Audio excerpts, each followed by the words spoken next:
He is an average kid from the suburbs who really likes football. The strongest talent in his arsenal is chugging down enough food to feed an entire family during a single football match. While his ambitions are huge, his body is even bigger. Weighing over 300 pounds, every drill pushes him to his limit. That path to becoming a pro athlete is tough, but the boy refuses to back down from his ultimate dream to go pro and step onto the biggest stage in America, the National Football League. So he keeps moving no matter how brutal it gets, grinding from 5 in the morning until late in the night. Come on, Brandon.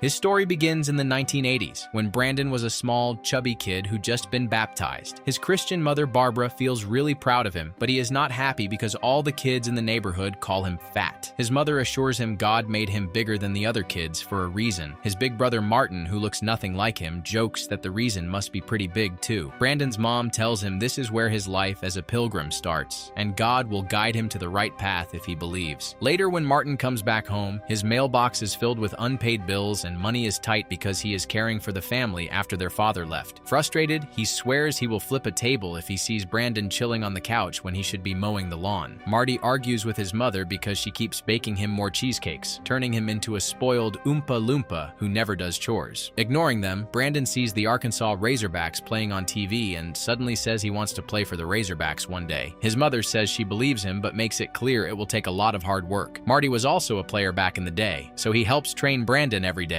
In his first practice game, he is slower than the other kids. The other parents tease Marty, asking what kind of food it takes to make a kid so big. When the match starts with him playing defense, he holds his opponent down well, but the kid simply passes the ball while he hugs his legs like a fool. His coach really chews him out over that, making Brandon very sad. But then Coach Tice calms him down. He tells him that Brandon can play on his team one day if he trains hard, being first to come and last to leave every day. On the way back, his father, who left the family because of alcohol addiction, shows up after years to see his kids. Marty gets Brandon in the car and pushes him away to protect his brother. Still, he agrees to let Brandon spend one night over at his dad's place. That night, his father tells him stories about his cool past life as a musician. After they spend some time together, his father has a change of heart when he looks through old photos and an old love letter from Brandon's mother. He tries hard, but he fails to hold himself back from drinking the bottle of booze hidden under his bed. The next morning, Brandon wakes up to his drunk father and quickly runs to call Marty so he can take him back home. A few years later, Coach Tice is surprised Brandon actually followed his advice perfectly to be the first one in and last one out every day. Brandon has doubts and asks if his hard work is enough to beat the guys who were born to play football. Coach tells him that a hard worker learns much more along the way and shares the good news that he got him a visit with the coaches who can help him get into the Arkansas Razorbacks. On the big day, things don't go as planned. Marty goes with Brandon and tries to bribe the coach with a gift, only to find out the man is actually the janitor. Next, Brandon bumps into a fat guy while walking to the seats, and when the coach greets the boys, he is basically ignored by the Razorbacks coach, who clearly likes the fat guy more. Later, Brandon asks Marty to introduce him to the coach, but the coach makes it clear that Brandon is big, yet he is only high school size at best. Brandon insists he can eat more and grow bigger, so the coach offers to take him as a walk-on, but says that is all he can be at the college level. Brandon grinds hard every single day and night as a walk-on player. One day, he receives a scholarship letter and the whole house celebrates it. The problem is, his letter came from Arkansas Tech University, while he wanted to play for the Razorbacks at the University of Arkansas. When he throws a tantrum, he is reminded that they don't have enough money for his fees, but Brandon replies that it is not his problem. On graduation day, the principal congratulated Brandon for making the school proud with his scholarship at Arkansas Tech. That is when Brandon notices his father and remembers he still has a dream. After the ceremony, he tells Marty he will only go to Arkansas University, but Marty gives him a harsh reality check, asking how he is even going to pay for that. Later that same night, he sees his mother quietly working through the family's finances at the table. He realizes his family truly cannot afford college, so he tries to tape back together the scholarship letter he tore in half earlier, but his mother walks into the room with great news, saying he doesn't need to settle at all. His father leased him a car so he could drive to and from Arkansas, and she took out a loan to pay for his education, though it is only enough for one single year. Brandon gets very very excited and promises he will earn a scholarship and pay her back. He arrives at Arkansas, where he gets laughed at because he is the chunkiest kid in the whole class. When he tells Coach Mike he put on almost 100 pounds in 1 year because of what he said, the coach replies he never told him to gain more fat. The coach makes it very clear that he is only a walk-on whose job is to support the real scholarship players. Brandon walks away feeling sad as the others tease him, and Coach Mike quietly feels bad for him. Brandon works hard every single day after that, but he fails badly in almost every exercise. The coach stresses to the team that it is not about size alone, and skill is what he really needs to build. Coach Ford asks Mike why he wastes time on a walk-on when they have just 2 weeks before the big game. Mike says he believes the boy might be a rough diamond that simply needs polishing. After training, Coach Mike explains he will wear the red shirt for the scouting team, so Brandon asks if he will get a chance that year. Mike says that while the walk-ons provide valuable support, they usually do not get red shirts. Brandon explains how badly he needs the scholarship, but the coach says he is proud of him and will give him a red shirt for the final game, and he will get a real chance next year. Brandon's struggle still continues, and it does not help that his roommates tease his nerdy habits and his strict daily schedule. He decides to clear his head by going back home to visit his mom. He tells her everything honestly and shares the bad news that he will not get the scholarship. But his mother already knows the truth because Marty has secretly been watching his practices. Her kind and gentle words cheer him up, and he walks into practice the next day with more energy than ever before. That sudden energy backfires on him and earns him punishment because he accidentally injures a scholarship player. But after everyone else leaves, the coach reminds him he is not angry since he was only doing his job. He tells Brandon he truly believes the boy has real potential if he slims down and puts on muscle. From that day on, Brandon wakes up early at 5 in the morning and keeps grinding daily, steadily improving both his physique and technique with Coach Mike while the other Arkansas Razorbacks players relax. In the next training session, the coach tells him he should trust his training and that it is okay if he cannot beat his opponent. But Brandon Burlsworth goes all in and wins by a landslide, earning real respect from his teammates. Later, the guys invite him to a date night with some girls, and Brandon agrees a bit hesitantly. Feeling jealous, one of the guys treats everyone to a drink, but he secretly tells the waitress to spike Brandon's glass with the strongest alcohol in the house. When asked what his future plans are, Brandon speaks from the heart and says he cannot finish his degree because he only has 1 year to earn a scholarship. Tears in his eyes, he tells his friends he will never forget the great time he spent with them. Just then, the waitress tells him they ran out of alcohol for his drink. Brandon gets so angry when he realizes what happened that he runs out into the heavy rain to clear his mind. One by one, the guys start feeling guilty for what they did and slowly join him. The final game at the end of the year arrives, and Brandon's family is there watching him play against the Arkansas Razorbacks. That same night, his buddy tells him to empty his locker and meet the coach in his office, which makes him think his time on the team is finished. Back at home, he calls and tells Marty the big news that he got the scholarship and was officially welcomed onto the Razorbacks because of his top-tier performance. A few years later, during a match with the Florida Gators, the Razorbacks kept getting beaten again and again. When reporters ask their quarterback why they are losing, Brandon steps in and admits it is his fault. Coach Mike asks him if he forgot how football is played. Brandon tells the coach his vision has been getting blurry, so Mike quickly comes up with a solution. Later, the guys laugh when he walks into the locker room wearing goggles on his face. Even his roommates taunt him, but he takes their jokes like a champ. After the match, he receives tragic news from Mike. His father is in the hospital with terminal lung cancer that has even taken his sight. Brandon wants to stay for practice, but Mike firmly forces him to go to the hospital.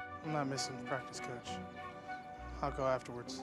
Son, football's just a few years of your life. His father is surprised he came and says he feels proud that his son achieved dreams he himself never could. He admits he was never the father he should have been, and that Brandon was lucky to have a reliable brother like Marty instead. Marty walks in and hands Brandon the ownership papers of the car their father paid off. Their father asks them to take good care of the family. For the first time in his life, Marty truly believes their father has changed and wishes he could get a second chance at life, this time a better one. The brothers pray together desperately for their father, but he passes away soon after. In the coming matches, the Arkansas Razorbacks keep losing again and again, so management decides to replace the head coach. Mike gives Brandon Burlsworth one last piece of advice, saying the only way he can reach the National Football League is if he wins the All-American Award. The coach is not sure he will get many chances to prove himself, but he believes Brandon is the only one who truly has a shot at winning it. Brandon promises he will do his absolute best to stand out and get recruited, but Mike reminds him that is still not enough, because football is a team game, and recruiters notice teams that actually win. One night, the new coach notices someone inside the training area. He is surprised to see Brandon, who explains he has been quietly practicing there every single night. He tells the coach he does not need to build a new team because the current Razorback draft will win this year. The coach wonders how his squad will do that when they finished last in 2 straight divisions. Brandon replies that the Razorbacks want to win and they want it more badly than anyone. The coach is amused by his bold confidence, so he makes a deal that he will not rebuild the team if Brandon can prove it. The next day, Brandon packs up his roommates' things and even takes away their books and PlayStation. He moves the guys to a place where they must follow his crazy training routine, even in the middle of the night. Under Brandon's leadership, the team improves so fast that the coaches start believing they might pull off a comeback season. During the next game, the Razorbacks go on a roll with a stunning shutdown of the Alabama team's 41 winning streak. The team climbs the rankings while Brandon keeps studying for his master's exam. Brandon practically becomes a local celebrity, and every kid in town wants his autograph. After another big win, reporters ask him if he thinks the Razorbacks can defeat the #1 undefeated team in the country. Brandon replies that he will give it his best, like he always does. After the interview, he meets Marty and asks him to take a picture with his roommates. But when Marty says they already hit the showers, Brandon throws their dirty uniforms at them and forces them to wear them for the photo. News of his sudden rise becomes the hottest topic on every sports channel, and soon the day of the national championship against the top team from Tennessee arrives. The match is extremely brutal and intense. Thanks to Brandon blocking almost every chance for the Tennessee team to score, the Razorbacks jump to a strong 14-3 lead. The score keeps rising slowly, but his team stays ahead most of the time. Near the end, everyone thinks the Razorbacks have won, but Brandon accidentally trips Storner. That single mistake costs them the entire game. Right after the match, reporters rush to question the coach about the infamous error that cost them the championship. Brandon apologizes to Storner, explaining that his foot got in the way and caused the fall. He does not want his teammate blamed for such an amateur mistake when it was really his fault. He feels he lost the title for his team, but Storner reassures him that a few years later, no one will remember who even won that championship, so he should stop blaming himself so harshly. News about the disappointing loss spreads quickly everywhere. Brandon Burlsworth takes some time off to relax and be with his family. Soon, Marty gets into the car to leave, but everyone in the park gathers to stop him and turn up the radio broadcast announcing Brandon as the All-American Award winner. Brandon rushes over and hugs his brother tightly, and Marty tells him he is living proof that hard work is always rewarded in life. Years later, Brandon is officially recruited into the 1999 Indianapolis NFL Draft. During practice with his new team, he completely demolishes his opponent, making the guy furious with rage. Coach Howard quickly steps in to break up the fight and asks Brandon if he is ready to be the starter for his team in the big leagues. Brandon pauses for a moment, then laughs, because for the first time in his life, something he wants is coming too easily. Howard tells him that being chosen only feels easy because of the countless years of brutal training he already endured, and that he should learn to enjoy the reward of his hard work. Later, he meets Coach Mike, who tells him about the celebration party planned for him. But Brandon turns down the invitation because he promised to spend his day off with his mom before heading back to Indianapolis. The guys joke about him forgetting home once he becomes rich and famous, but Brandon says he will never forget where he came from. With that said, he drives back home, takes his mom to church, and then hits the road toward Indianapolis in his car. On the way, he switches off the radio and plays an old recording of his father's song he used to hear as a kid. A few days later, Marty finishes coaching the kids and asks his wife if Brandon is coming to visit. She tells him to call, but Brandon does not pick up the phone. Marty drives to their mother's place thinking he might be there, yet he feels confused when he sees police cars outside the house. He slowly walks toward the door, but rushes inside when he hears his mother crying loudly from within. It feels like the ground disappeared from under his feet as he sees officers holding her while she screams that Brandon is dead. The police try to explain the accident details, but Marty's mind goes blank. He begins seeing flashbacks of his precious little brother until his mother's voice pulls him back to reality. At Brandon's funeral, Marty sits all alone when his mother softly calls out to him. When she asks if he has calmed down, he asks if there is any reason why Brandon met such a cruel and early end. His mom gently tells him there is meaning behind everything that happens, and Brandon's life was only one part of God's master plan. She asks him to keep faith and come inside to give a speech at his brother's funeral. Marty steadies himself and takes one last look at the training field below where Brandon once played, now covered with flowers arranged by players in tribute, spelling his favorite words. Her words comfort him deeply. He runs back toward the church and joins everyone gathered there, each person inspired by Brandon in some way. In Brandon's memory, the University of Arkansas gives out 18 scholarships every year, including one for the best walk-on player. The Burlsworth Kids Foundation was also created to give free treatment treatment to poor children with eye problems and gift them free tickets to Razorback games. The Burlsworth Trophy is established as well, awarded each year to the top walk-on player.